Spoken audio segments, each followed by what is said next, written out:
പ്രിയങ്കയെ പ്രതിരോധിക്കാൻ വനിതാ സ്ഥാനാർത്ഥിയെ നിയോഗിച്ചിട്ടും വയനാട് മണ്ഡലത്തിൽ കഴിഞ്ഞ തവണത്തെ അപേക്ഷിച്ച് ബിജെപിക്കും വോട്ട് ചോർച്ച. രാഹുൽ ഗാന്ധിക്കെതിരെ നടത്തിയ മുന്നേറ്റം ഉപതെരഞ്ഞെടുപ്പിൽ ആവർത്തിക്കാൻ കഴിയാത്തത് മുന്നണിയിൽ ചർച്ചയായിട്ടുണ്ട്. പൊതുതെരഞ്ഞെടുപ്പിൽ രാഹുൽ ഗാന്ധിക്കെതിരെ ബിജെപി സംസ്ഥാന അധ്യക്ഷൻ കെ സുരേന്ദ്രൻ മത്സരിച്ചപ്പോൾ 1,41,045 വോട്ടുകളാണ് നേടിയത്. എന്നാൽ പ്രിയങ്കയ്ക്കെതിരെ മത്സരിച്ച നവ്യയ്ക്ക് 1,09,939 വോട്ടുകളാണ് ലഭിച്ചത്. 31,106 വോട്ടിന്റെ കുറവാണ് ഉണ്ടായത്. പ്രിയങ്ക ഗാന്ധിക്കെതിരെ വനിതാ സ്ഥാനാർത്ഥിയെ നിർത്തി വോട്ട് സമാഹരിക്കാമെന്ന ബിജെപിയുടെ പ്രതീക്ഷകൾക്ക് മങ്ങലേറ്റ ഉപതെരഞ്ഞെടുപ്പ്. രാഹുൽ ഗാന്ധിക്കെതിരെ സംസ്ഥാന പ്രസിഡന്റിനെ നിയോഗിച്ച ബിജെപി കുറി പുതുമുഖമായ നവ്യ ഹരിദാസിനെ നിയോഗിച്ചത് രാഷ്ട്രീയ കേന്ദ്രങ്ങളെ അത്ഭുതപ്പെടുത്തിയിരുന്നു.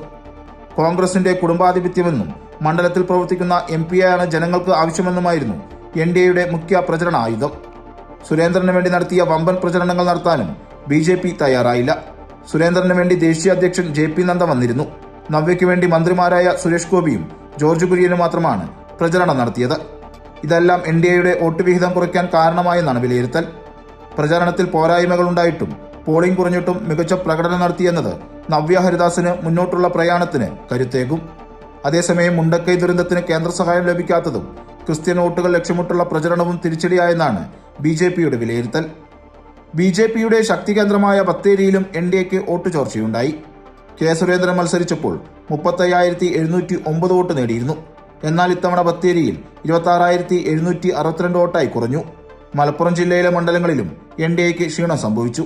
കഴിഞ്ഞ തവണ എൻഡിഎ 13% വോട്ടുകൾ നേടി. ഇക്കുറി 11.54% കുറഞ്ഞു. എന്നാൽ മെച്ചപ്പെട്ട പ്രകടനം കാഴ്ചവെക്കാൻ സാധിച്ചുവെന്നാണ് എൻഡിഎ അവകാശപ്പെടുന്നത്. കെ സുരേന്ദ്രന് ശേഷം 1,00,000-ൽ കൂടുതൽ വോട്ട് നേടുന്ന സ്ഥാനാർത്ഥിയായി നവ്യ ഹരിദാസ് മാറി.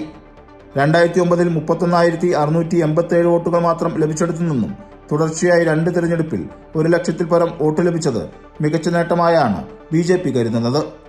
അമൃത ന്യൂസ്, വയനാട്.